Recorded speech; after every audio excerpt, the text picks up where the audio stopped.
Okay. Yeah. Can you hear? Okay. Can you hear now? Much better? Okay. Got it. Got it. All right. First of all, David is here. James is sure here. Okay. So we got one more here. Yeah. Okay, this is the way we're going to work today. I'm going to speak for a couple of minutes about our organization. And the next item on the agenda would be I'll introduce our director for Ohio GDREIA. Dan Acton is here. He'll say a few words. Then I'll give the microphone to the guest. There'll be two microphones. Half of you will share one, other half should go. No fight. That's all. Okay. So we'll give each candidate between 2 and 3 minutes. And this man here is keeping the clock. So we give you a 30-second warning and a 15-second warning. Then once everybody is done with their introductions, tell us a little bit about what position you're running for. And if you want to mention your opponent, you can do that. Also tell us what are the 2 important things you want to accomplish in your term if you're elected. Or when you're elected. Sorry about that. It's a wrong language. Wrong language. All right. Well, welcome to GDREIA monthly meeting here, October. We try to do this every October. Some of you have been here before. Thank you very much. GDREIA stands for Greater Dayton Real Estate Investors Association. We are a association, a membership association of small and mom and pop landlords. We don't call them anymore. We call them housing providers. And we don't call the tenants anymore. We call them residents. They a little more respect to them. Okay? So we have been here 45 plus years. We're a non-profit education organization. That's our focus. We teach our members how to do things right, how to respect the owners in the neighborhood where they have their rental properties. Want everything done. Follow the landlord-tenant law to the T. And if they get in trouble, it's not about this part, because we already taught them. We have fair housing people coming here all the time. Karl Keith is here all the time. Talk to us about the auditors and what they do, how everything is recorded. And then we're one of the 13 organizations in Ohio, we call them REIAs, Real Estate Investors Associations. And we have Ohio GDREIA, which manages all 13 of them. Huh? Can you hear me? Oh, yeah. Okay, sorry about it. I gotta get closer here. All right, so we have Ohio GDREIA, and their main function is be active legislatively and stay in touch with the legislators on any issues that are coming up, preferably before they come up. And Dan does a very good job of it.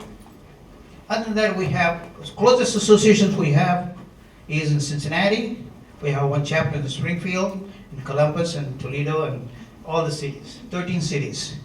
So it's all run by all volunteer organizations. Marsha had been here for close to 40 years. We're not talking age. Okay. Just talking about Not years. I've been here about 30 plus years. So this is a passion of ours to help our members to do the things right way. So, am I forgetting anything? Yeah, I think we got it covered. All right. Then I'm going to introduce you to Dan Acton. If you got a minute, say a little bit about what you do for Ohio GDREIA and for all the REIAs. And Dan, also anything that's pending that these people might like to. Oh boy. Ladies and gentlemen, it's truly an honor to be here. Sean told me I had 45 minutes tonight, so I hope that's okay. No, seriously, thank you for coming. It's a very important night for me. It's been an honor to be here. Sham and Marcia have hosted this thing for many years, and I appreciate you putting together such an esteemed panel for us so we can hear what they have to say and try and let them know what some of our concerns are in the legislative field. I I represent over 3,500 members for GDREIA. We have, as Sean was saying, from the small mom and pop guys to large investors. So we truly run the full gamut of single-family homes, small apartment buildings, to apartment complexes, storage facilities, everywhere. So I would ask each of you, if you hear about real estate in your prospective positions, please reach out to Sean, Marcia, Janice, some of those folks. We'd love to be involved in those conversations. That's kind of one of the biggest issues we're having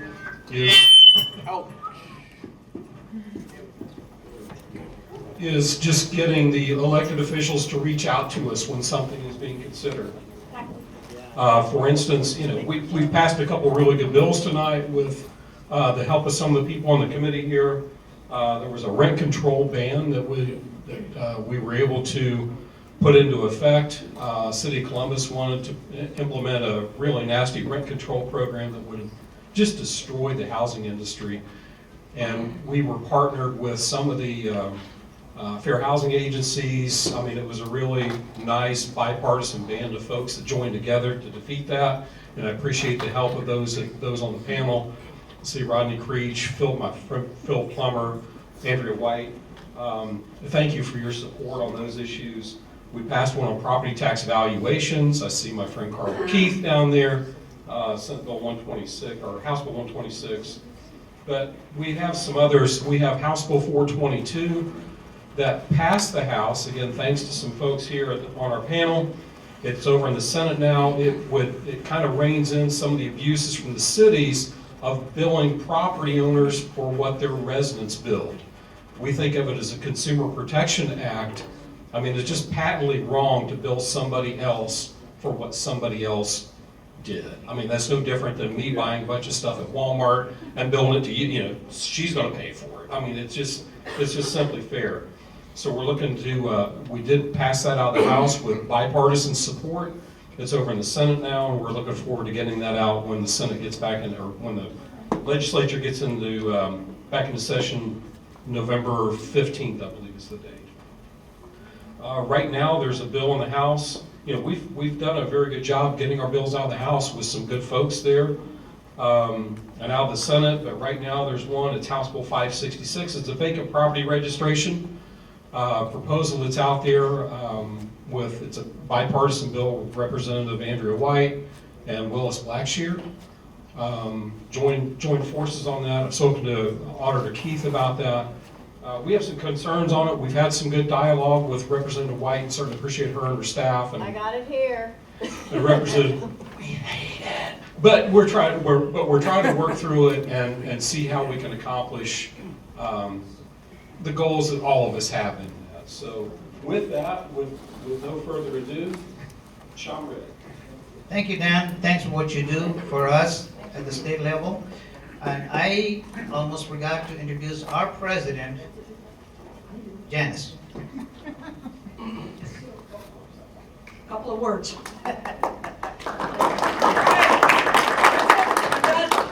Thank you. I'm glad you're all here, and I hope we have some great questions for the people in the know, and we can have some fantastic answers, whether we like them or not. So, thank you for coming, everybody. Thank you. Marcia is a past president of this organization. I'm also a past president of this organization. So the folks here, the volunteers, they just pull their heart out of this organization. And with that, I'm going to introduce Marcia Grossman. She will be the moderator. And I passed out 4x6 cards to people. If they have any questions, please write them in, and then Dean, where are you, Dean? He'll pick up the questions and Marcia will compile them while the introductions are going on. Okay? So you want to say anything? We'll start with, Sean? 2 to 3 minutes. 2 to 3 minutes, okay. Well, as the guy who crashed the party, I'm going to try to come in under the 2 to 3 minute mark. But my name is Tony Shane. I'm running for Montgomery County Common Pleas Court. For those who don't know what that is, the Montgomery County Common Pleas Court handles all the felonies that come through the county, handles any civil cases that exceed $15,000. So there's 11 of those positions. There's 2 of those positions open this year on the ballot, on the November 8th ballot. I'm running against Judge Kim Melnick, and Angie Jackson is running against Judge Bob Hansman. So, you know, I grew up in this town. I'm running for this position because I love this community. I was one of 5 children who grew up in Kettering, Ohio. My wife, also one of 5 children, grew up in Kettering, Ohio. My mom, one of 7, grew up in Dayton. I've got a variety of legal practice. I wasn't initially a lawyer. I actually have a finance background. So I worked as an investment banker for multiple years prior to deciding that I was going to go to law school. And when I went to law school, I came out, I initially did business litigation, I did criminal defense work, and for the last 11 years, I've been a Montgomery County prosecutor. 30 seconds already, okay. So I think it's important, you know, to have that diversity of practice. I think any judge that you're gonna elect should have that diversity of practice, should be involved in the community. If you wanna learn more about me, ShaneForJudge.com, and I will sit down in accordance with the, you know, time. Thank you so much. Yeah. I'll break the cycle here. Leronda said, she informed me she has to leave, so I'm gonna give her the mic so she can finish her introduction. Thank you. Thank you for the invitation tonight, and I have an opportunity to talk to quite a few groups tonight. So I'm Leronda Jackson. I am running for the 39th House District seat. It's a little further north from here. It's Inglewood, Clayton, Trotwood, Vandalia, Butler Township, Harrison Township, Jefferson Township, and it's some West Carrollton and Miamisburg. I am a mom, wife, a small business owner myself. I am in the insurance industry, and so that's probably where we met. I do have quite a few clients who are investors, local and abroad, and so I know that what you guys do, and I know what I do to try to help you do what you do. But it is an interesting time in our industry. Rates are going up, so I get to explain that all day. And so I'm running for this House District seat because I feel as though the people that I connect with every day are not represented well. And what I plan to do when I get to Columbus, first and foremost, is fight for a woman's right to choose and look for ways to keep our schools and our communities safer. Thank you. Thank you, well, I'm glad you're keeping up with the time. And when you're ready, you can say. That was a minute and a half. All right. I saw my 30 seconds, so I I just. had 30 seconds left on my minute and a half. Use this one. I'm gonna give this one too. All right. So let's go back to the order. Rodney, you were the first to show up here. Good evening, my name's Rodney Creech. I'm current state representative in Ohio's 43rd District, which is Preble County and western Montgomery County. Born and raised on a farm, 4th generation grain farmer. I'm also a local business owner, if you've heard of Lawn Plus. A lot of times people say they haven't heard of Lawn Plus, but if you give a weed an inch, it'll take a yard. Some people have heard that. So that's the business I started 17 years ago. Currently have 42 employees. I take pride in being a local business owner and a farmer. I think it gives me a lot of experience at the State House, and I'm in my first term, and I've learned a lot, and I heard the president say, you know, we're in the know. I just want to tell you that we're not in the know. When you get to the State House, you figure out how much you don't know. And so whether it be, you know, I understand what I do every day, business and agriculture, but when I get into real estate, healthcare, education, I have a lot to learn. So please don't assume that we know, because we need to hear from you. If there's issues in your industry, you might think that we know what's going on, but chances are we do not. And so the calls that we get from our constituents are very important. And I can tell you that the one thing that I love about this job so much is I learn every day. And I'm glad to be here this evening and hoping I can learn quite a bit from you all. So thank you.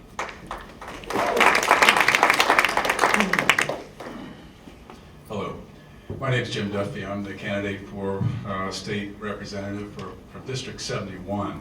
71 is southern Clark County, eastern Greene County, and all of Clinton County. It's a gerrymandered district, and that's the first point, because we have a very gerrymandered General Assembly with a supermajority of Republicans who can pass extremist laws that don't reflect our will of the people in Ohio. As I am representative, I will do everything I can to protect reproductive freedom and also to undo some of the dangerous gun laws that have been passed in order to keep our children and our community safe. I'm a pediatrician. I worked in Springfield for over 30 years. I'm the founding physician of Rocking Horse Community Health Center in Springfield, and I've worked to help families and children and communities for that period of time, and I would like to continue to work for families and children and communities on a policy level to protect healthcare, protect the privacy of healthcare decision making, and also protect children. And I know quite a bit about education and healthcare, and so I can provide that kind of expertise within the General Assembly so that we can make the right choices for people. Thank you very much. What do you know about agriculture? I live on 13 acres between cornfields in southern Clark County. In the back end of my property, I keep chickens and honeybees, and I make maple syrup in the springtime, and I'm very much interested in rural life. Thank you. My name is Dick Gould. I'm a Greene County Commissioner currently, and I'm running for re-election. First of all, I want to thank Sham and the Greater Dayton Apartment Association, but I know Sham through Greater Dayton Real Estate Investors. This was also listed as a co-sponsor. But anyhow, for those that don't know, Sham worked for me at one time. I'm also a real estate broker and a certified public accountant. But anyhow, and I'm also fortunate I'm running unopposed, but I want to let you know what we're working on in Greene County. The three biggest, actually there's three biggest things, but they're all related. Finding workforce, which I'm sure all of you are looking for. Child care for those that are working, and workforce housing, which is really central to this. Those are three big issues. And I'm also on the board of the County Commissioners Association of Ohio, and we are working as a group to work with the legislature and the private industry to do what we can to help all of those. Actually, I brokered a meeting in 2 weeks with the Greater Dayton YMCA, which is the largest child care provider in the Miami Valley, with the Director of Jobs and Family Services to work on some regulation to make things a little bit better for child care. So I appreciate being here, and thank you.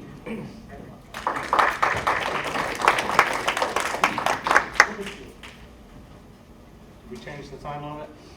Yeah, 3 minutes. 3 minutes, good. 2 to 3, start the clock. I'm David Esrati, Have to go 3. and I'm the sacrificial lamb running against Mike Turner in a gerrymandered district, which has been given to him for the last 20 years. Before that, he was mayor of Dayton, and when I first ran for mayor in 1993, there he was too. I own a small business. He's been a career politician. Very big distinction.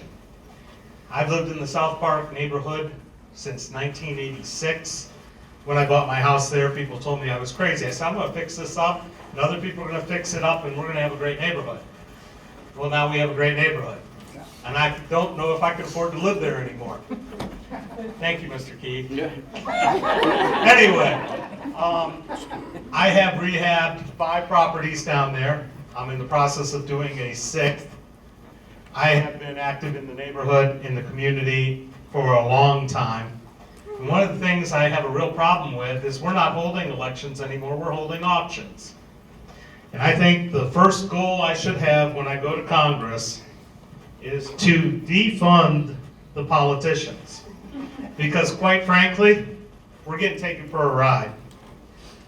Mr. Turner has 79% of his money from out of state. He's got 19 billionaires backing him. How many of you know a billionaire?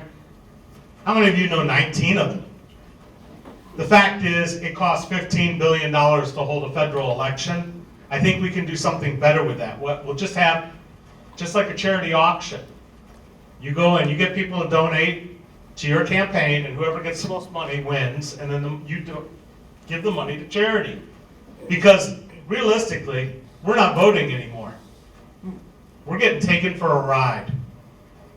And it's unbelievable that we still pretend that we have a democracy. We have not had an opportunity to see what this country can do. And I think it's because we need a voice of small business. Because giving $1 billion to Intel to build in another cornfield and take away agricultural land makes 0 sense. It's not near where the jobs are. It's not near where the housing is. There are lots of locations. They could have put a plan where we could have had access to workers, infrastructure, without having extended sprawl. But no, that's not what we're doing with our tax dollars. We need responsible, intelligent growth, and it has to be clean, and opportunities have to be equal for small business as they are for big business. Because you know what's happened in the 20 years Mike Turner has been congressman? We've gone from 300 billionaires in this country to 600 billionaires. Think about that. That's less money for each one of you. Thank you.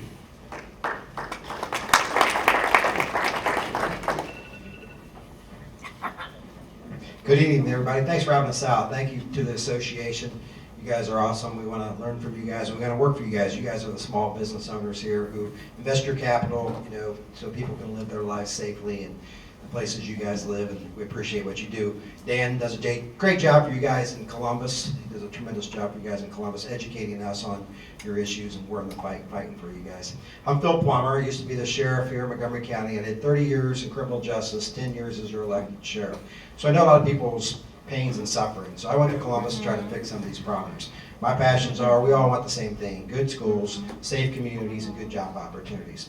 To me, life's pretty simple. We're all in the game together. We got to work together and respect each other and move the ball forward. One of my bills I passed was protecting our kids. We had Dakota Collins that was beat to death by his parents. I passed a bill protecting our children by holding children's services accountable and have them communicate with the police department so we have no more gaps in that system. I also passed House Bill 1, which helps clean records with felons. If you do your crime, you do your time. We want to get you out if you're nonviolent and no sex offenses. We're going to get your record cleaned up so you can get back in the workforce and live the American dream. So I'm here to support you guys. Like I said, Dan does a great job. I've had a great career, but I'm going to Columbus to solve problems. Unlike my opponent, who's too busy and left, I'm going to stay here and listen to your issues and fight for you guys. So thank you, and God bless you.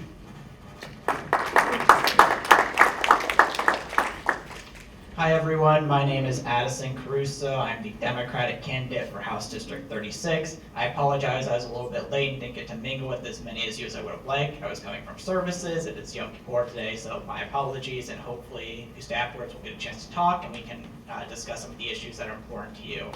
I'm running in District 36, which is the most competitive district in the Dayton area. It includes Oakwood, Kettering, Moraine, where we are right now, parts of West Dayton up to the VA, a little bit of Jefferson Township, and then it kind of cuts over to Moraine, and then also includes parts of East Dayton too. So it is a 50-50 district.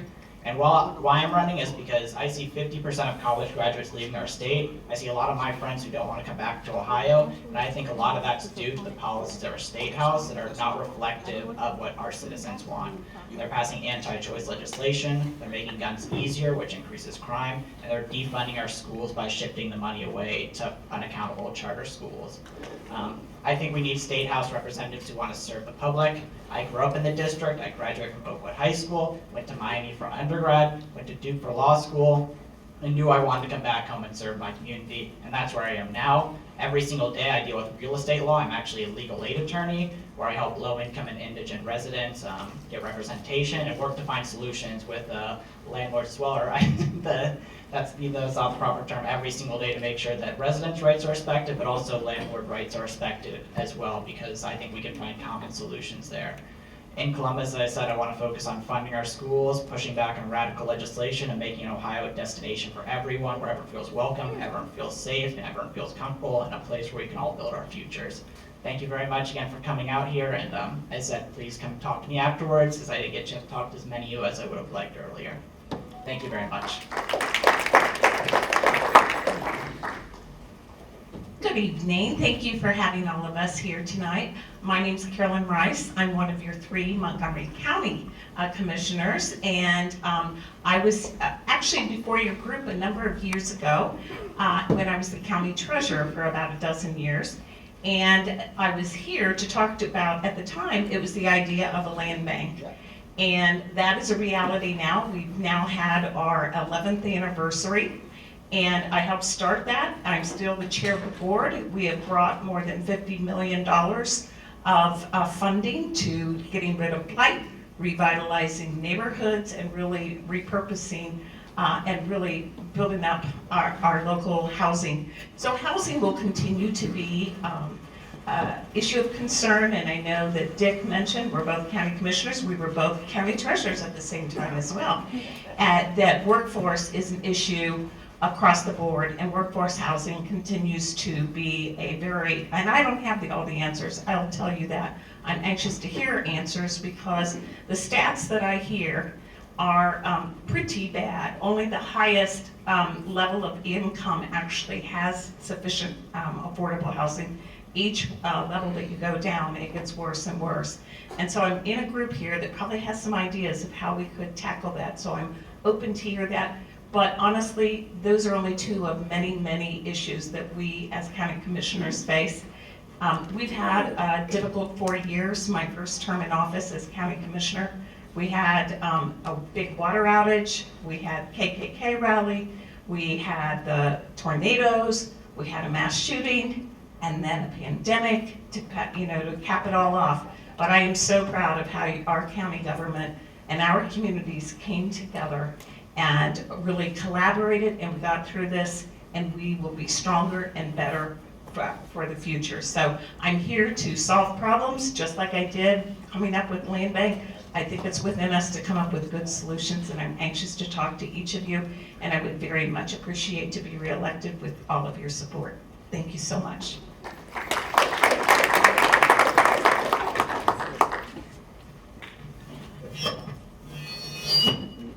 Well, I was going to see if this microphone is better, but we'll see. I think if you separate the two. Oh, It's separate. you've got a speaker right above you. That's Oh, I got it. also an issue. Well, I'm Andrea White, and it is a joy to be here today. I will tell you, I enjoyed meeting with many of you at the picnic 2 years ago. I wasn't able to make it this time, but one of the things that drives me to want to run for office is that I kind of feel like everybody deserves the chance to grow and flourish to their fullest God-given potentials. And we've got a lot of things getting in the way in this state of everyone's ability to do that. I've got young adult children trying to buy a house, trying to afford housing, trying to pay the bills, and what else you can do are dramatic problems. I started out as a small business person. I worked in healthcare, and then I worked for a nonprofit. And then I actually ran my own communications consulting business, working with small businesses, healthcare, nonprofits, large corporations.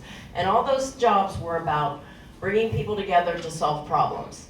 From that, I was encouraged to run for clerk of court for Kettering Municipal Court, and I did that for 17 years. And during that time, I worked in the community to try to bring people together on teen alcohol and drug prevention, building our youth and our families, addressing hunger, and then of course all the criminal justice issues. And during my 2020, we experienced all of the pandemic areas where the evictions were coming in, all the issues you guys dealt with. There's a real problem where there was a two-tiered system, as you know. First, you had residents being able to delay having to pay their rent, but then if they did that program, you weren't eligible to have reimbursement through the second program where you could be reimbursed through those federal dollars. I know there's a bill pending about that. We need to work on that because it should not be about which program the residents entered into so that you guys are made whole. We need to keep working on that. I've listened and learned and heard from people in the community, and that's been my focus. I'm about prevention. What can we do up front and invest dollars up front to prevent issues with our kids, with mental health, with substance use, with workforce lack of preparation, because we need people that can support themselves and their families and flourish, and that feeds into your work. People who want to be able to afford housing and move into houses.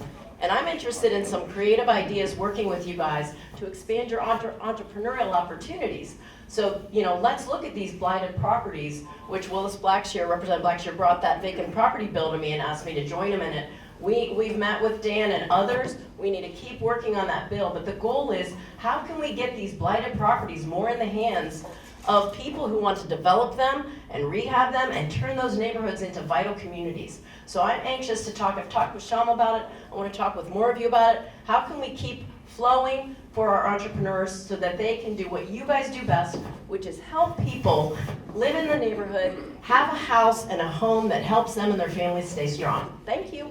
Tell everybody what geography you cover. Oh, and I am running for the state representative of the 36th district, which is West Dayton through the VA, Jefferson Township, Moraine, Kettering, Oakwood, and East Dayton, through Belmont, slightly down to Huffman. Thank you.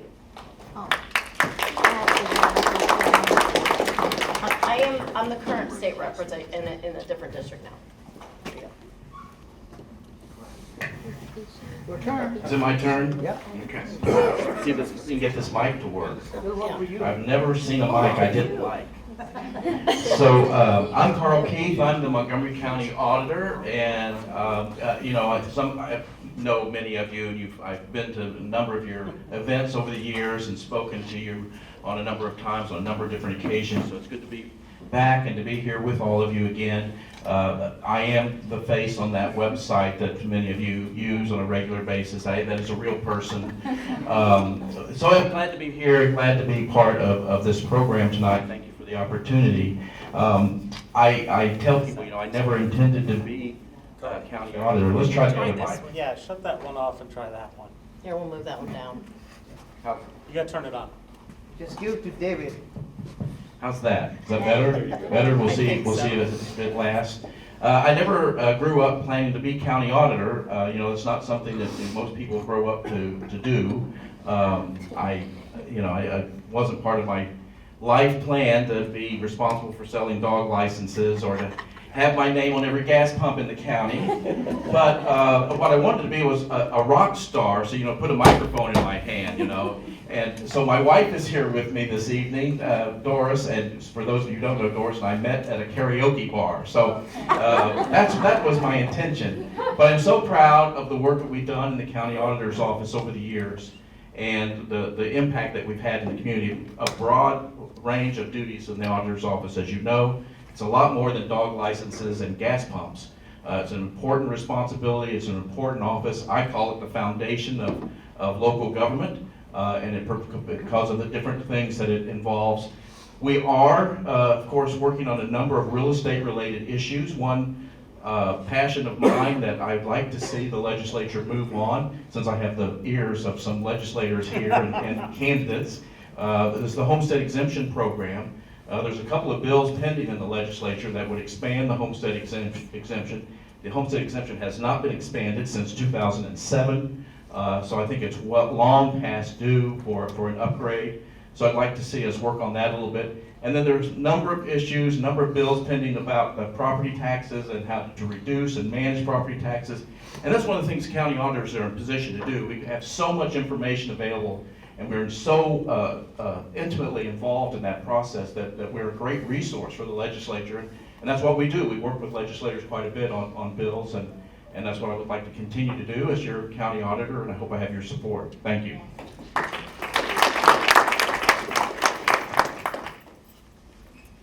Hi everybody, my name is Jill Bucaro, which is weird because you see a sign in front of me that says Angelina Jackson. She can't be here tonight, but Angelina is running for Common Pleas Court Judge as well. She had a different engagement and had to pick her daughter up from soccer practice, but we wanted to make meeting with you guys and sharing our information a priority tonight. So thank you so much for having us and the other candidates here. Like I said, Angelina, she's running for Common Pleas Court Judge. She's not running against Tony. She's actually running for a different seat in the same court. So Angelina, she is a City of Dayton native, graduated from Colonel White High School. She currently resides in Trotwood. She's a mother of two, and she practices currently as a public defender in the Montgomery County Public Defender's Office. There, she's the lead attorney in our appellate division, which means she handles cases in the Court of Appeals, and she also runs a lot of our community programs. So we do driver's license reinstatement and also record sealing. Angie, in addition to being a public defender, Angie also has a history doing like corporate civil litigation. She also did some civil rights work. She's a big community advocate. She's been an integral part of the City of Dayton police reform work, and she also has done a number of different volunteering things during her career as a lawyer. She's helped survivors of domestic violence file for divorce. She's just, done a lot of different volunteering type stuff. But just wanted to share information about her. That's what we're here to do. We got some signs over here. I think I gave most of you just her informational card, but if you have any questions about her campaign, I'll hang around after and take home the sign if you want. So thank you so much. Just real quickly, the first 4 or 5 people, I gave some wrong directions about the introductions. That's supposed to be 2 to 3 minutes, and the answers to questions is 90 seconds, so we got mistaken there. If any of you want to speak a little bit more, that's okay too.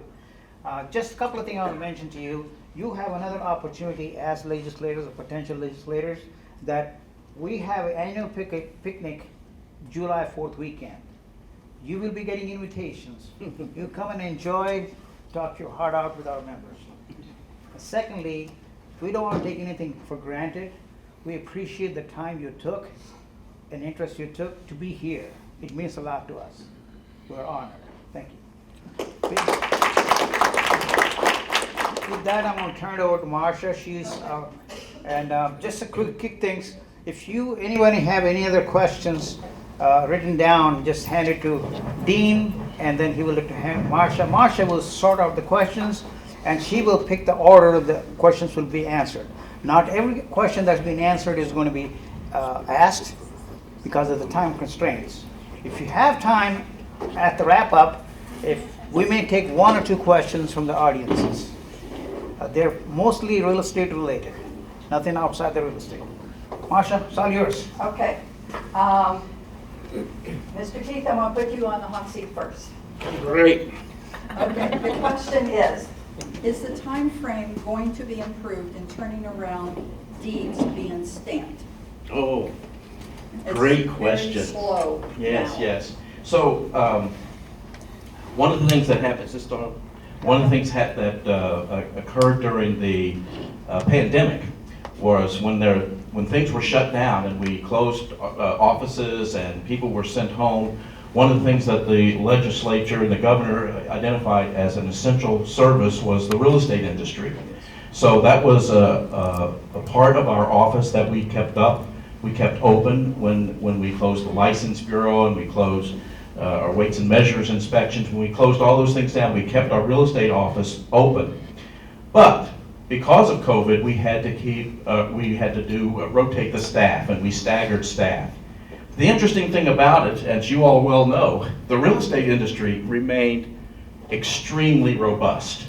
And we were transferring 70, 80, 90, sometimes 120 properties transfers a day, every day, throughout the entire pandemic. And so, were we slow in getting through all of that work? Yes, we were. We transferred more than 20,000, almost 25,000 properties that year, and so we were behind. I'm happy to say we've caught up. We're have about a 5-day delay now, but yeah, we're a couple of weeks behind at one point. Again, we started people doing overtime. We had people coming in on the weekends, but it was something that it was incredible to how robust the market continued to be, and how record-setting numbers of transfers that we did, even under very difficult conditions. But I think we're down to 5 days now is where we are. That sounds wonderful. Thank you. Thank you. Who would have thought that during that time you'd have that much work to do? Oh, exactly. We were amazed by it. So. Yeah. I'm going to go a little bit beyond what I'm supposed to do because of just the people that I have here. And I've got 2 people here that I'd like for their help on a situation that we as investors have. And Mr. Gould and Ms. Rice, you 2 are the elected ones. Okay. Why I'm asking is everybody has talked about we need affordable housing in the Montgomery County area. And part of that is Section 8 with the housing vouchers. And we had a legislative call about a month ago. We talked with one of the people in charge of looking at that situation here in Dayton. And the census on that call was DMHA was the holdup. with their inspections. They say they can't do anything about it. I'm not sure why they can't. They say because they're a federal agency, they can do nothing about that. Greene County has this very good Section 8 program going. Ms. Rice, I don't know if you were aware of what we go through with DMHA in Montgomery County. I know Clark County. Is that Greater Dayton Premier Management? It's GDPM. Yes. Oh, okay. GDPM. Clark County has a good one. Greene County has a good one. Why can't Montgomery County get their act together? Well, Get it closer. okay. Can you hear me now? Is it on? Can you hear me now? Yeah. Okay. Greater Dayton Premier Management, we don't manage that per se. I understand. And I am not aware of that problem, so I'd need to understand more. Okay. I've Now- never now been you asked know that there's question. a problem, and I know you aren't in charge of it, but can you talk with them, bring some pressure on them, that if they want, that if you all want affordable housing in this area, they are the holdup. Okay, They I have would been- have to, They have been for years. I'd have to explore that. That honestly, I've never received that And question. we've got 2 other counties here who don't have a problem with it. And they're all federal agencies. So somewhere there's a hiccup. I can look into that. To say otherwise would be to just make up an answer, and I don't But have I an wanted answer. to make you aware, since I can't do all here as a captive audience, but especially you because you are in Montgomery County. Correct. That you need to know what the problem is with getting more people into affordable housing. Because as investors, we don't want to go through the hoops we have to jump through with them. Right.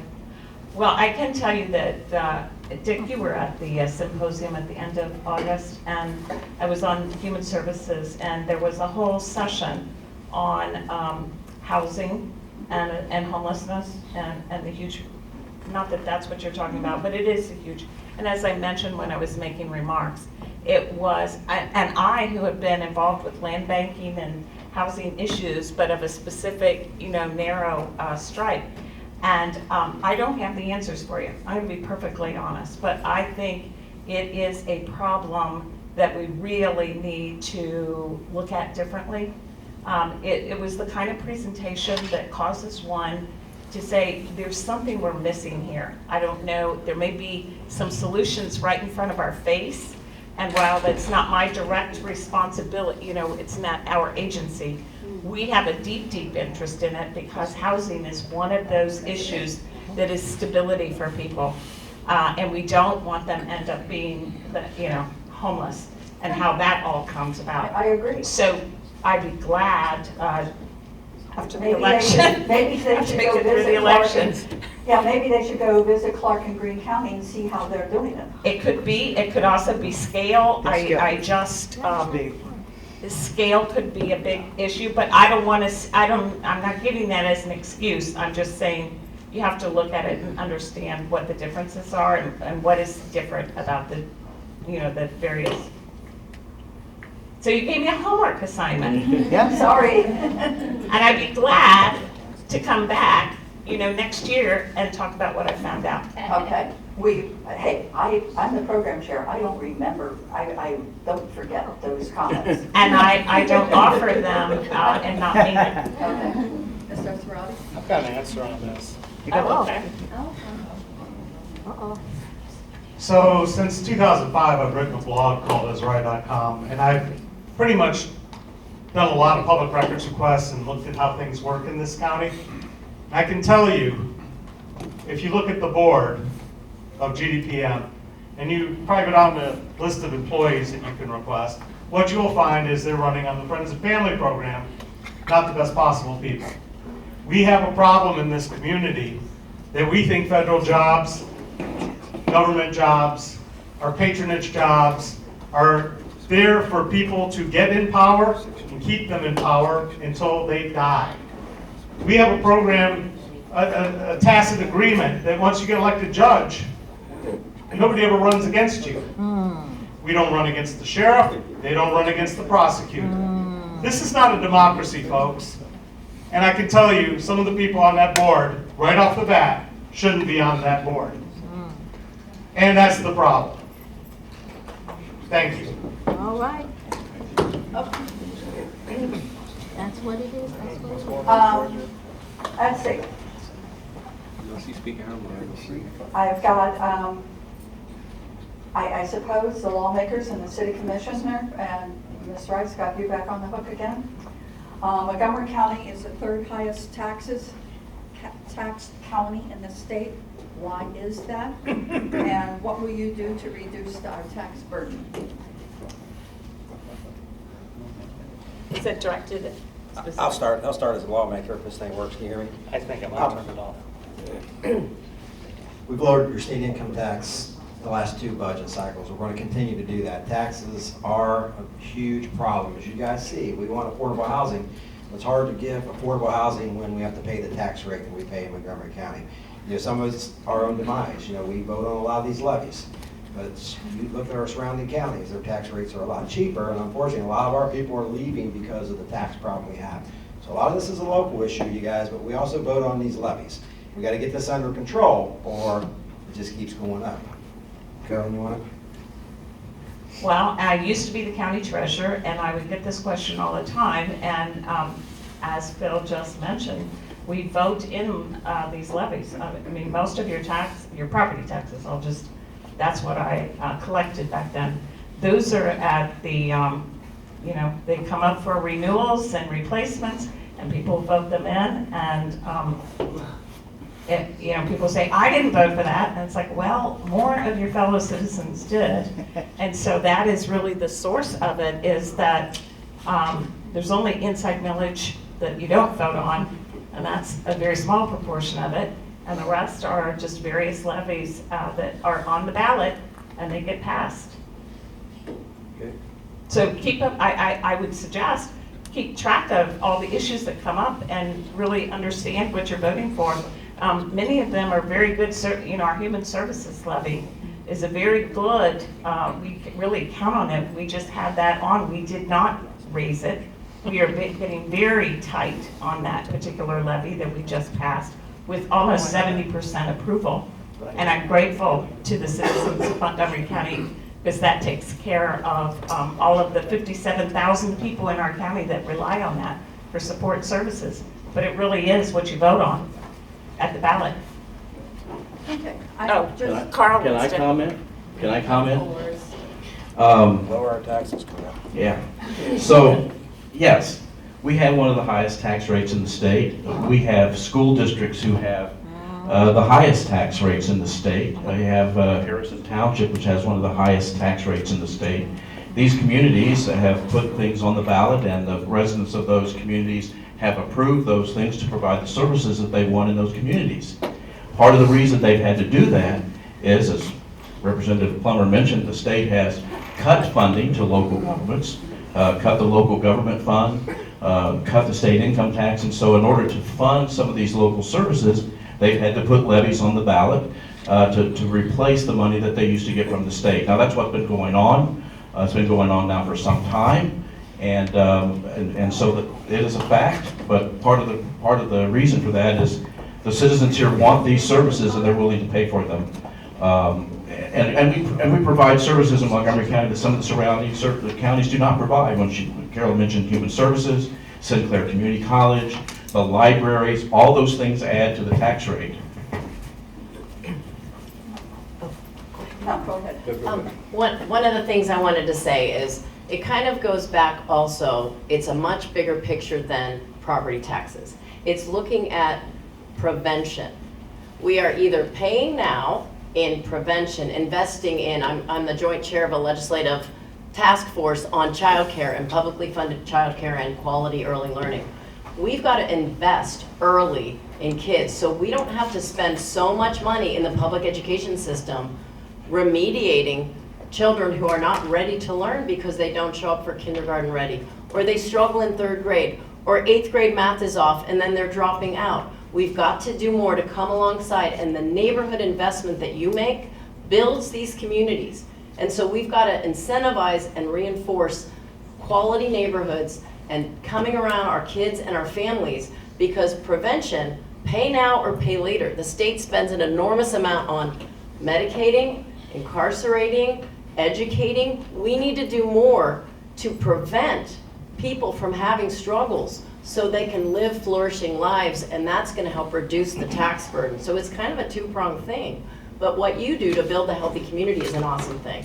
Okay, I've got a comment here. I just like, and I'm not too sure who it would be for. I'd like to answer that question as well, and explain it. Okay, 90 seconds. 90 seconds, fine. Actually 30 seconds. Well, remember I said that you have the Friends and Family Program. When you've got 18 school districts, each hiring a superintendent, and you've got 30 jurisdictions in one county, and you have all these politicians, and you have 6 municipal courts, and all of them have to have a website, and all these municipalities have to have a website. You're paying to keep the Friends and Family people in power. If you've looked at Columbus, if you've looked at Indianapolis, and you see Unigov, it works. I have a site, reconstructingdate.org. Go check it out. We're trying to bring Unigov in so that we can stop having to pay double for everything. We had a sheriff. Why do we need 18 police chiefs as well? Why do we need all these different departments? You're paying for politicians and political overhead. Thank you. I'm just going to read you something just from the audience. Today I was informed that my Section 8 tenant is moving, and I am ecstatic. What does that say about working with Montgomery Section 8 program? Okay, got another thing, and we're talking about taxes. We'll stay on that note. Property taxes to fund schools was ruled unconstitutional, and the state Supreme Court ruled on it. 23 years ago. Why is that still being charged and paid to the schools? Wrong audience. Why? Wrong audience. Can you repeat the question? Property taxes to fund schools was ruled unconstitutional and went to the state Supreme Court, and they ruled that it was. Taxes are still being charged and paid to schools. Why?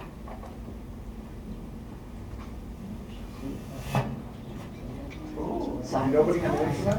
I can answer it, but I get 15 seconds this time. You can get 30.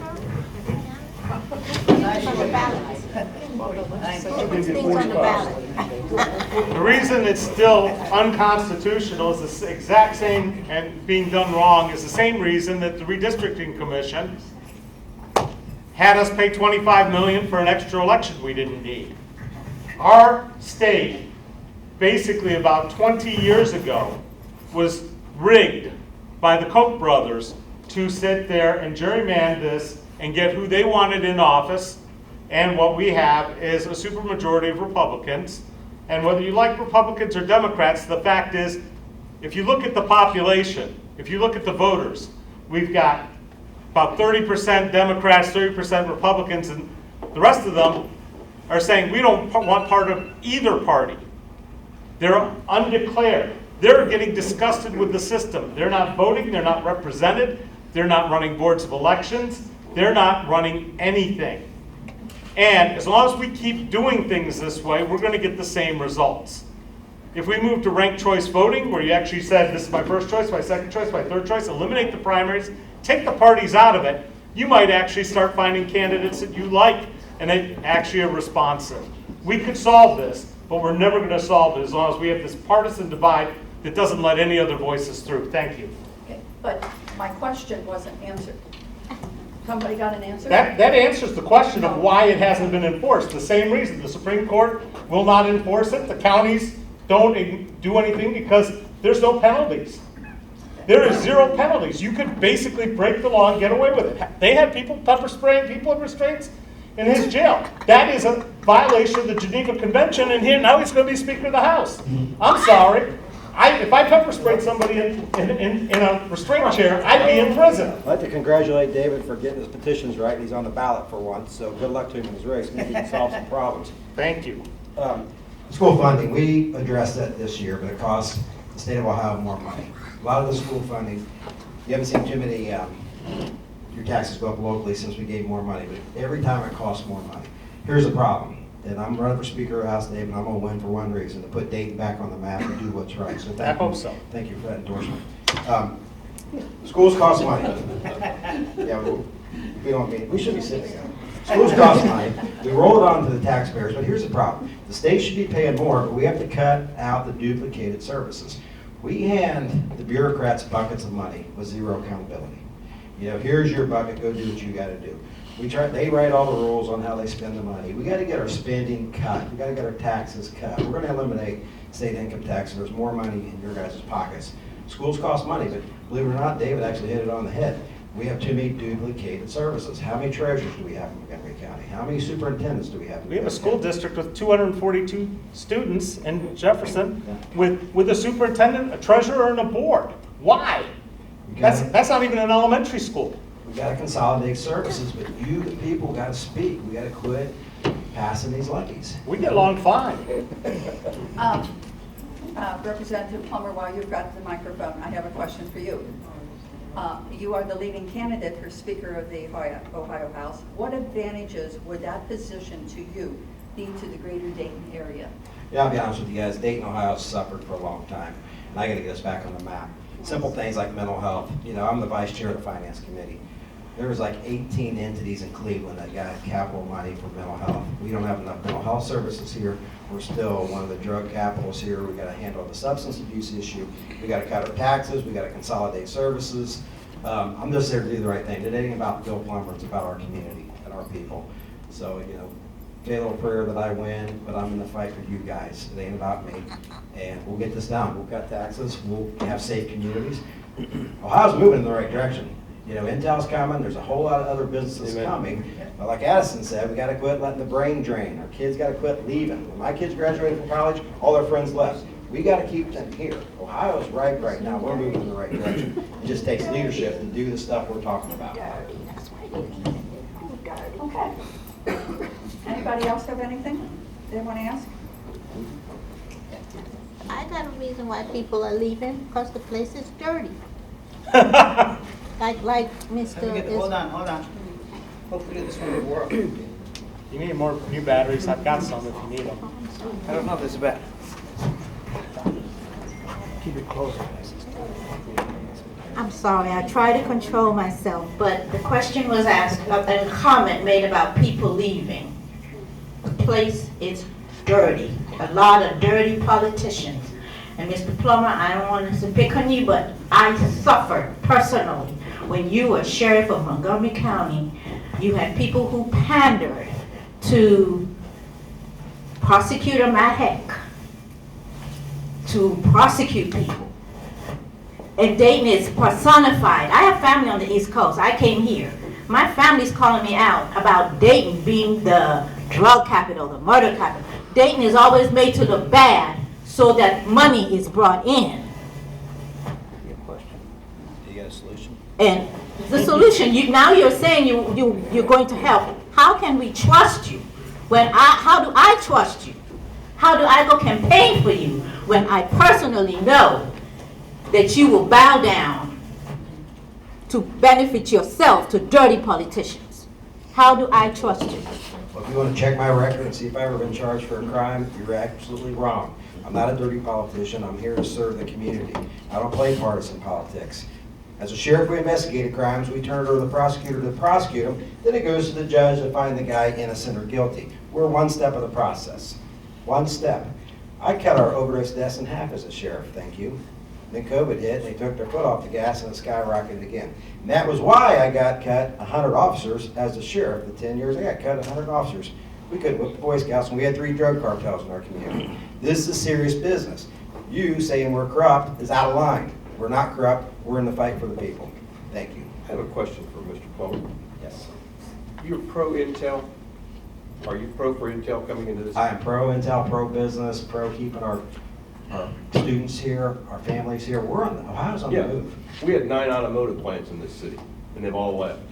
And I know that our governor at one time approached Chrysler, General Motors, and Ford, and all 3 of them said they would never come back to this city. So I'm on your side. I think Intel and bringing industry into this community, regardless of the cost, makes us money, creates jobs, and creates housing. When Intel built a $10 billion to unity. We are going to uplift our community in all assets. So I think it's something that's very important. I applaud you for it. Thank you. We need intel, we need good paying jobs because of these failed Democrat policies. Food's out of sight. Inflation's out of sight. Public safety, we're in trouble public safety wise. Gas is out of sight. It went up 44 cents yesterday, so we got to end these failed Democrat policies. That's Not my Carl's fault. on Carl's name's by the gas. Let me say again on the Intel thing, it's not a problem of Intel coming here. It's a matter of, we have plenty of industrial sites that are on already, have utilities run to them, are on public transit, near workers, instead of building it in a cornfield. If you are watching the amount of sprawl and the number of roads and how much we keep growing out, that's more overhead. You talk about wanting to reduce government overhead, that means more dense communities, people able to walk to work, that means people having access to services that are already there, not having to keep extending out. We have industrial sites right here in Dayton that used to have automotive plants, that used to have all kinds of plants. You could have put an Intel plant right in the heart of Dayton. You could have put it in the heart of Columbus. There's space. But no, they built it in a cornfield out in New Albany, where there's already, that was feeding people. And food is still a basic necessity in this country, in case you didn't know that.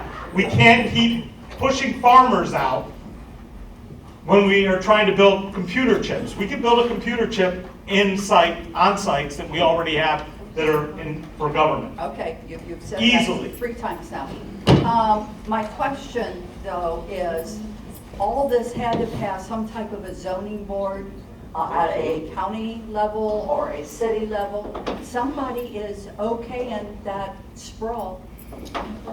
This is a national security issue. We need to build the chips. We can't get cars right now. Our country is very fragile right now because of these failed policies. This is a national security issue.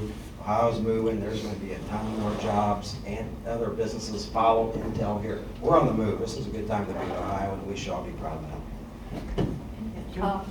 Evan? Mine goes back to the tax thing, the property tax. My issue with that is the Supreme Court declared it unconstitutional. It's still being charged, but after that, new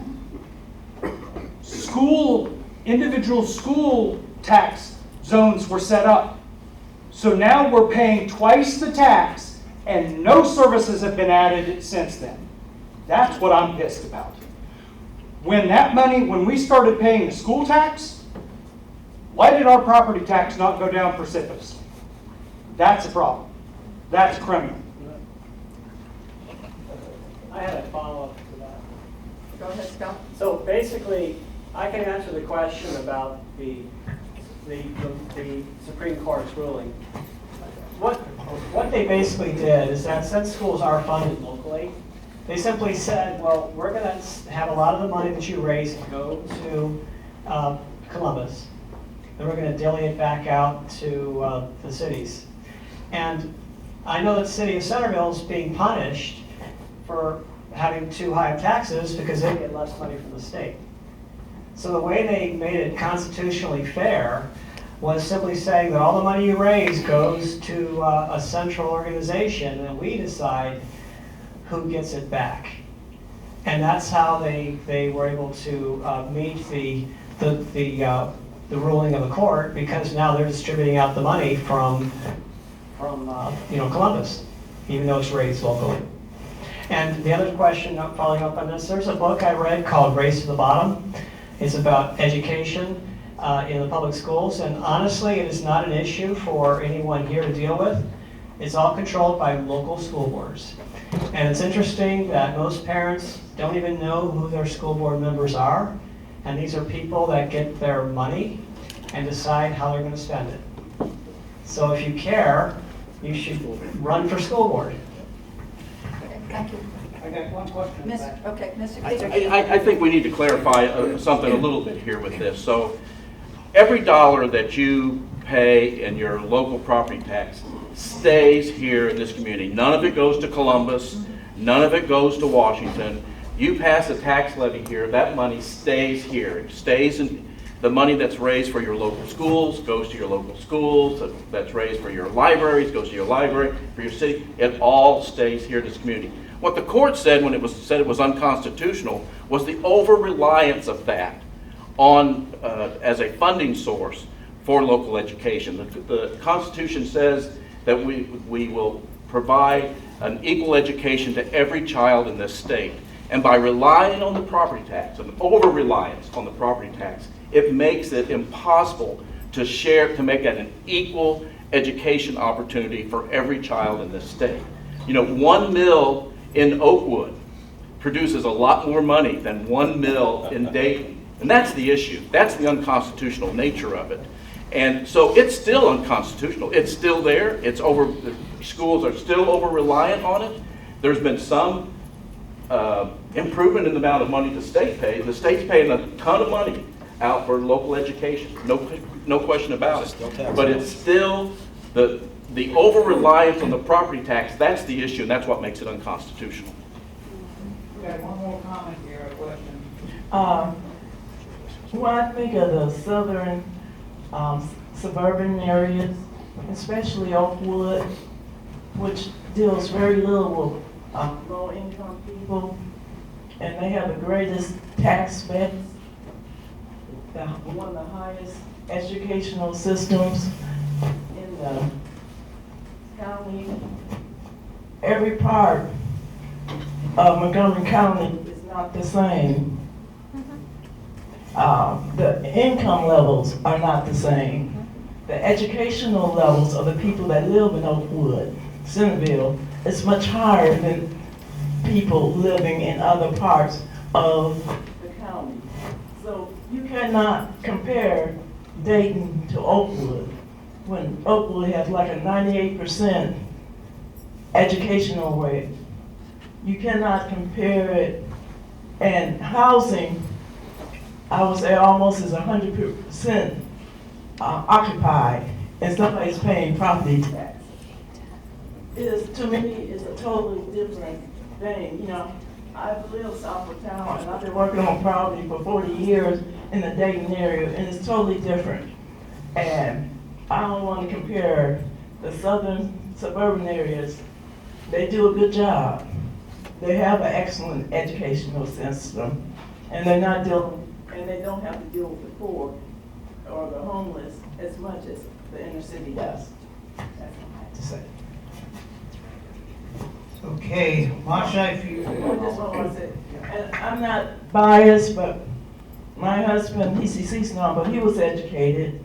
His great uncle was educated, and both of my children have their masters and they're working on their doctorate. So I believe in education.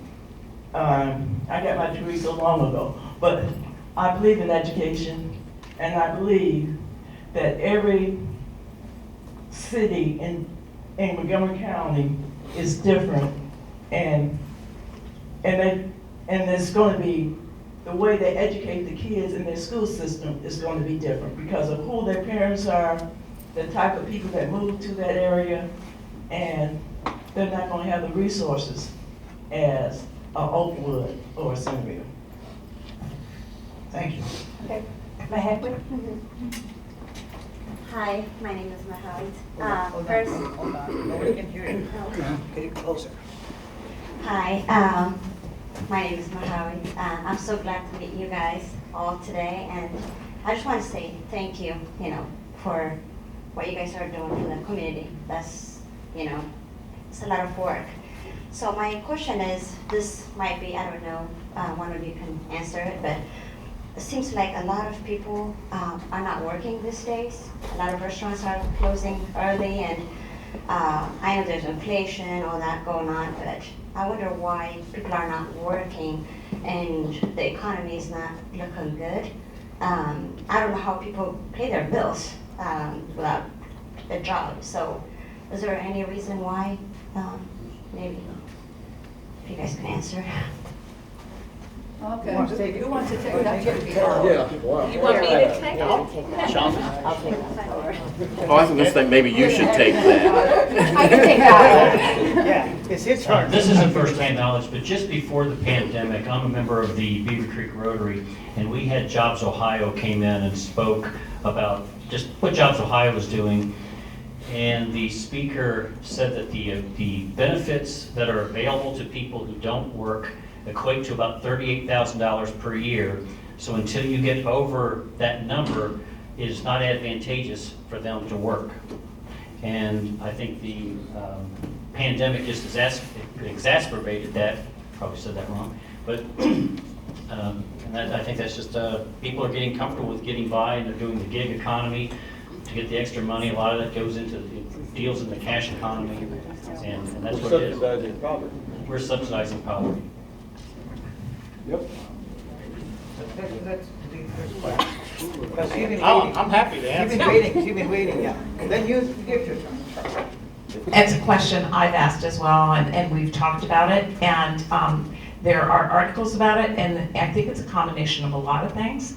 What I've learned is that, with the pandemic, a lot of baby boomers, which is like my age, who were working longer and longer, and they just, many of them, more than they anticipated, said, enough is enough, and I'm out of here. And so they retired. So that's just one factor at a level that you couldn't have predicted. If not for the pandemic, I'm not sure we would have seen that. The other thing is that people honestly have gotten used to working virtually, and I know we had a big, during COVID, it kind of exposed a lot of problems that had a lot of Band-Aids over them, and we weren't really dealing with them. So childcare, I know you mentioned childcare, it's a huge problem. And we don't pay our child care workers. It's about, I think here in Montgomery County, the average child care worker is $11 an hour. 12 now? Okay, it went way up. But honestly, these are rational decisions that a woman would stay home because she couldn't afford the child care. And then it just goes on and on. You can go to Amazon and work in the warehouse for $17. And that is better for your family. So I don't have the answer, but I know it's many different things and many different sectors, restaurants included. We just had Basil's on Market closed downtown, right at the river. And what was the reason? I asked, well, why did workers? They have 2 sites. There are 3 sites, I guess, one out in Beaver Creek and one north in Miami, and then that one. And they didn't have reliable workers. So those kind of, I'm not answering your question totally, but I think it's a lot of things that COVID just exposed. If you're on unemployment, I don't think you can be, unless that's changed, or not to mine, you can't be on it for forever. It ends. So people still, at some point, they get off, and how they are, doubling up with people, I don't know everything that's going on. But it is something that we are suffering, all of us, across. You can't talk to any organization that isn't having this issue. And younger workers are demanding flexibility. They will choose a more flexible option for work balance. So, it's a lot of things. And I think we're all gonna have to adjust how we do it. Do you need to move on? Yeah, I think, Dave, you have some. I own a small business. I'm in advertising. I work with other small businesses, and I can tell you that we are getting nickeled and dimed to compete with companies that have grown way bigger than their britches. Google, Facebook, Amazon. These people can control who and what sees what ads, where they see it, what products, what prices, and there is no way to fight it. There is no way. You should be in control of search, in control of the ads, in control of the rates you're charging, and sit there and make more and more money and just say, all of a sudden, I have a client, he imports and sells binoculars. One day his ad stopped working. Guess what? They raised the minimum bid. So he has to pay more to Google now just to get business. Is your solution socialism or? No, it's called antitrust, and it was a law that was on the books forever. The invisible hand does not work, especially when you've got billionaires buying off the politicians to make sure that they don't get constrained. The shipping companies used to be diverse. There used to be options. There are 3 companies that own all the ships now from China to here. We offshore jobs to China. We never should have done these things. But guess what? Somebody made a lot of money. You don't make billions a year, and then the rest of us somehow get wealthy. It doesn't work that way, folks. Okay, The pie doesn't just keep getting bigger. Thank We you. got somebody else that has a question. Well, we're gonna start wrapping it up here. No, we got another question out here. So I have a lot of clients that are investors, and and I would say all the people in this room really do care about building the communities, improving the houses, and that kind of thing. You kind of touched on that you had ideas about upcoming programs that are going to help build up the communities and deal with properties that are really bad, whether you demolish them or. Are there any programs coming up that you guys know of where investors can tap into to help them get into these communities where they otherwise can't, they just can't, either because of safety concerns or there's just no programs out there to help them? Because there's a lot of people here that would go into these communities, rehab them, make them nice, and build up relationships. I think some of us would like to know that. Thank you. I think Andrea has a question for that, answer for that. Well, because we talked about it this morning. And once she's done with it, we're gonna wrap it up. Each one gets a 90 seconds. I got a question. Just before we wrap it up, Ms. Rice, could you possibly address the land bank situation on that question? I can check that. Okay. Yeah. Do you want to start with the land bank so we have the as-is? Okay. Yeah. Go ahead. Well, I am not aware that we have a specific program for investors, so I'll just put that up front. But we do have, honestly, we have to acquire properties. And I don't want to go into all of it because I can talk to you afterwards, but we really got hit with some legislation, or litigation, I should say, not legislation, litigation, where our expedited foreclosure process was questioned across the state of Ohio, and it's in federal court. We've won every stage of it, but it hasn't been dismissed. But we haven't been able to get a lot of vacant and abandoned properties through that process this whole year. So our supply, we hope we're coming to the end of that. But I will tell you that we have continued with our Thriving Neighborhoods initiative, and I think I was telling you earlier, are you aware of that program that we do, that the land bank does? So our first one was Pineview, which is catty-cornered from the VA. It was probably 5 years ago now that we did that. The land bank, invested $250,000 over about 3 or 4 years. We took down 10 properties. We demolished the 10 worst, not the whole neighborhood, but 10 worst, especially when you're coming into the community, it's better to look at grass than awful houses. So we took those down. We took 4 houses and we refurbished them. So we put more into them than we were, going to get out.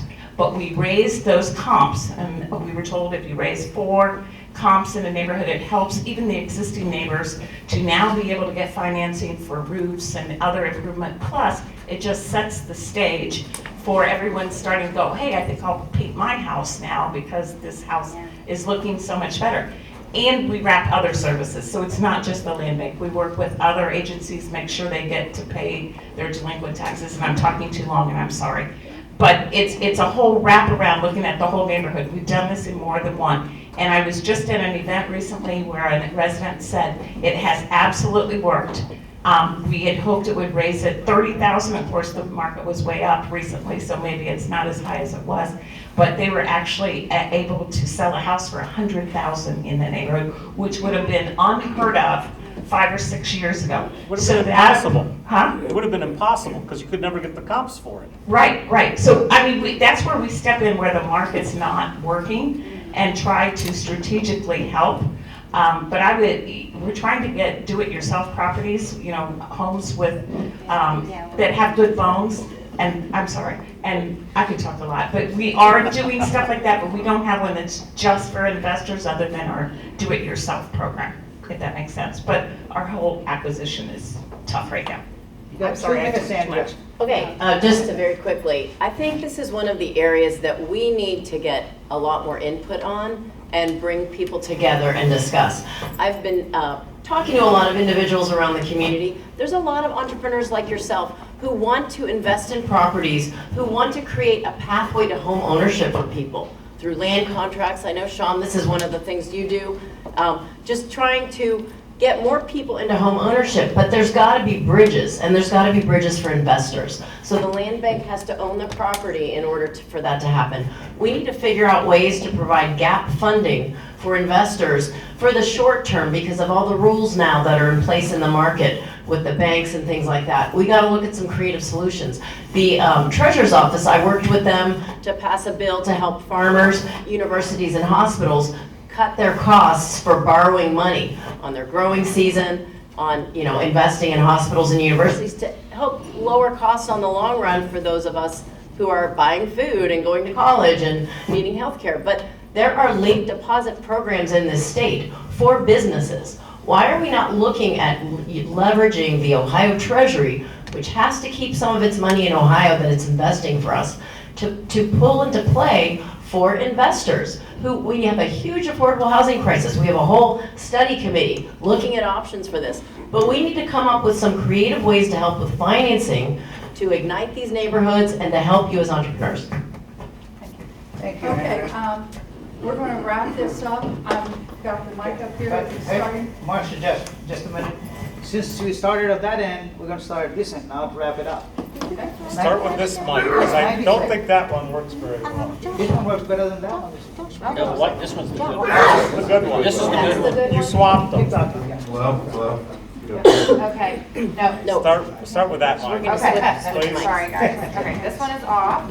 There you go. Is that I Carl? got it. Thank If you. you can keep it. That is yours to keep. Thank you. You have mic magic, right? I'm not going to take 90 seconds of your guys' time. The only other thing I would say is that I think, judges are all the way at the bottom of the ballot, right? When you vote, you start with your governor, your senators, and then on you go, and judges are at the very bottom. And I think because of that, sometimes we as a community forget that judges are really, really important. So Angelina Jackson, Tony Shane, who's going to talk at the end, we are judges for all of Montgomery County for the Common Pleas Court, and I just think, now more than ever, thinking about our judges, thinking about our lawmakers is really, really important. So I just encourage you to research all of these candidates here, including your local judges, and to make informed decisions this election season.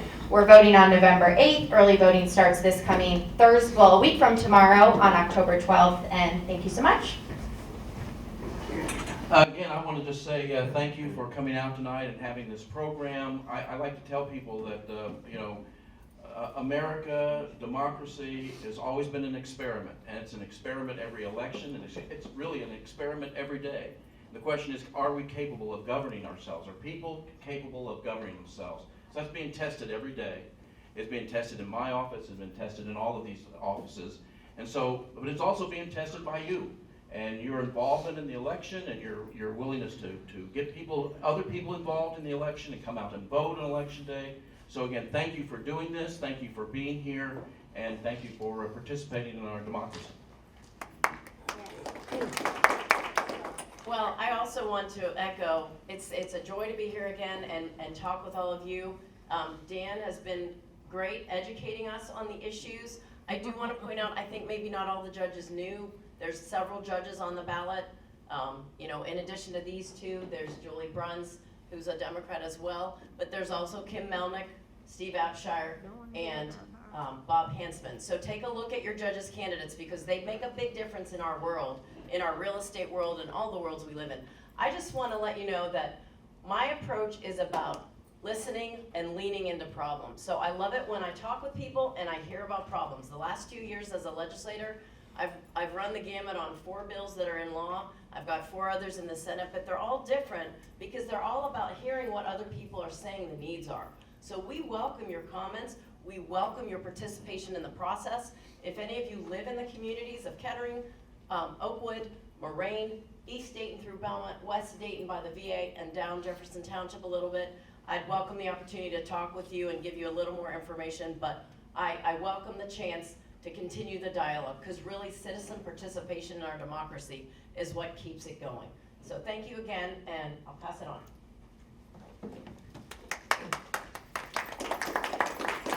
Well, thank you, and I'm not, they've stole all my thunder, I would say all the same things, so I won't repeat it.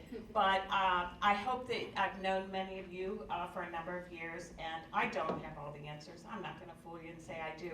But what I can tell you, and I hope you can sense, that working as a county commissioner is the greatest honor of my life, and it's about solving problems. And even if I don't solve them, I work very hard to listen, collaborate, and move it in the right direction. And I promise to you, if you give me a chance to serve again, I will be back and we will continue to talk, because I think it's going to take a lot of us talking and thinking and opening up our minds and thinking of different ways to solve this, because this is bigger than us, but we can figure out what can at least move it in the right direction, and I make that pledge to you. So thank you, be sure you vote, tell everyone you know to do their homework, and to vote, vote, vote. It really matters. Guys, again, thank you all for coming out here. I mean, we really appreciate it. It's always nice when there are more people at the candidates night than candidates, which does sometimes happen. So thank you all for coming out here. This is such an important election, not just in our state, but in our country, to really hold our state legislature accountable. As I said, 50% of our graduates are leaving the state. We're building this Intel plant, but I worry if we're gonna have the workers to fill it. And I think a large part of that is due to our policies of our state. I have a sister in Chicago, and she's worried about coming back here. She's worried about how she's going to be treated as a woman. She's worried about gun crimes in our state as that's gotten worse. She doesn't want the she likes the public transportation in Chicago, and she wants to be able to get around easily and affordably. And she wants our schools to be good too, because our school systems have fallen from 8th to 30th. And this is basically due to one-party rule in our state for basically my whole lifetime. And I'm 26 years old. So we need new ideas in our state house. We need a new direction. We need public service in our state house, and I want to be that public service. So get out and vote on November 8th, and thank you again for coming out here. Once again, you guys, thanks for having us out. It's good to see everybody, and candidates and elected officials, thank you for your time. It's not easy being an elected official these days because people are angry and they're holding us accountable. And thank you for holding us accountable. We appreciate that. A lot of energy here. You guys brought a lot of problems to us, but please get engaged. Run for school boards. You know, get in the fight. We got to get in the fight and solve these problems. Our state is moving in the right direction. We have intel. We have good gun policies so you can protect yourself and your families. Amen. All right? The criminals keep their guns, right? Their policies, we hold the criminals accountable. That's We right. fix this criminal justice system and get some judges in the catch and release program. So the state's moving in the right direction. It's the national policies that are killing us. It's the gas prices. It's the inflation. So we're good statewide. We have good elected officials. We're doing the right thing. But it's our national policy. We got to get in the fight and win this upcoming election. Thank you.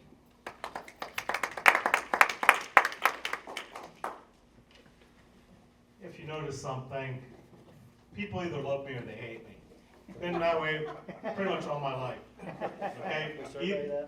You can survey that. There aren't any people that don't have an opinion, not very many at least. That's right. I do things a little differently. And I mean, my business is creativity. We come up with different solutions for problems. That's what we do in advertising and marketing. But I got to tell you, we haven't seen a whole lot of innovation in politics. All we've seen is more money poured into it, and it's not coming from you and me. None of you are giving any of these candidates running for federal office $2,900 a pop. It ain't happening. Someone else is. And as long as you allow us to hold auctions instead of elections, you're not going to have a congressman that comes and talks to you. Every day at 4, every weekday at 4, I go on YouTube, I talk about a different subject, I answer questions. I plan on doing that even once I get elected. So I can tell you what happened in Congress, what I did, why I did it, get your input, tell you what's coming up the next day, get some insight, and go back. Because there are ways to have a town hall every day, even though Mike Turner hasn't had one in 20 years. Mike Turner does not work for you. He even says that. He says, I work for the base. There's a lot more to this community than just the base. And I'd like to see all of us succeed as much as defense contractors under Mike Turner. Thank you. I would just like to echo what everyone else here has said. Thank you for coming out. Thank you for being informed. Remember the faces up here. When you need something, the way change happens is speaking and engaging with those elected officials. And you're going to be voting November 8th, and if you're happy with the way things are, vote appropriately. If you're unhappy, vote appropriately, but become informed and let your friends and family know what you found. And just, that's all, and I thank you all. Thank you. Well, I came tonight to learn, and I've learned a lot. I've learned about real estate, and learned about some of the problems that I was unaware of. I know a fair amount about zoning. I know a fair amount about low-income housing. What was going through my mind is the redlining map for Dayton from about 1935. If you look at the redlining map from 1935 and you overlay the opportunity map of 2022, they are completely the same. In other words, where the white people live, I'm going to be blunt, where the white people live in Oakland have resources,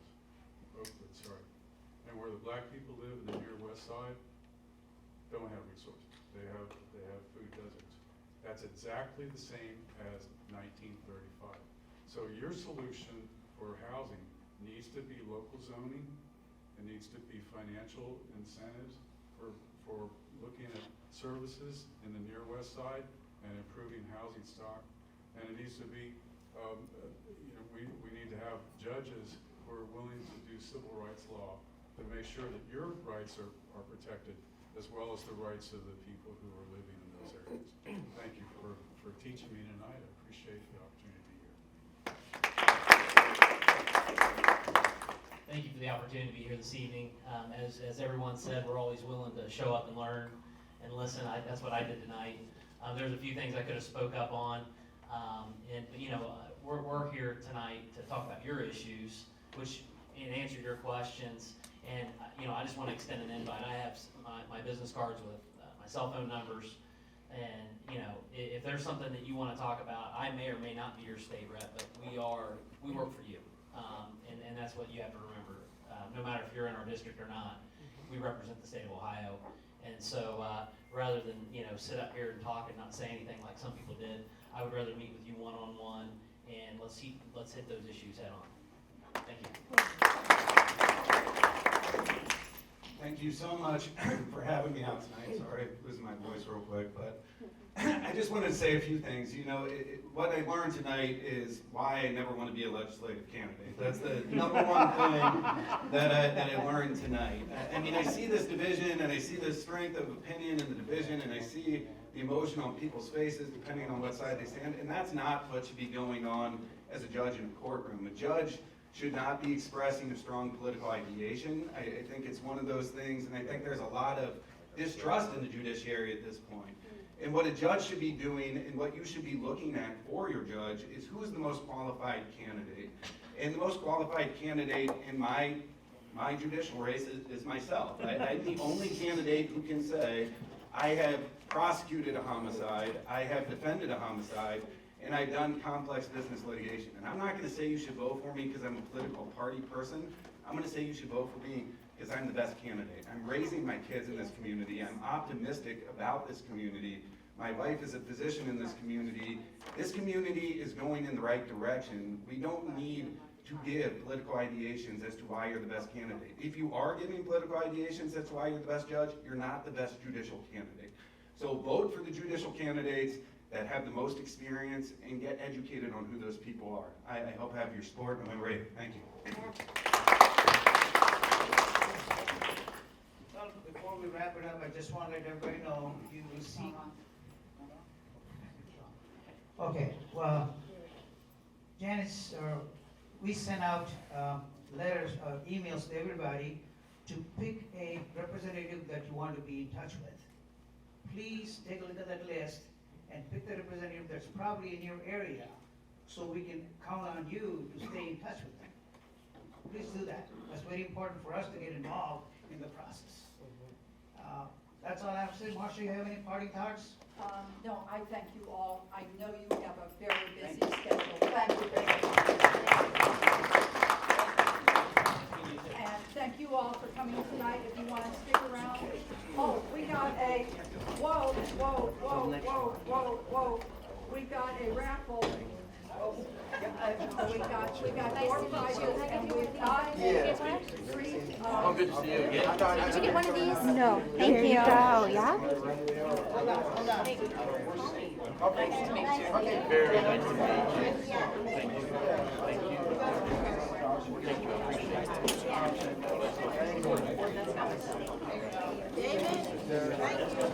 You're welcome. Thank you, appreciate that. Can't do this.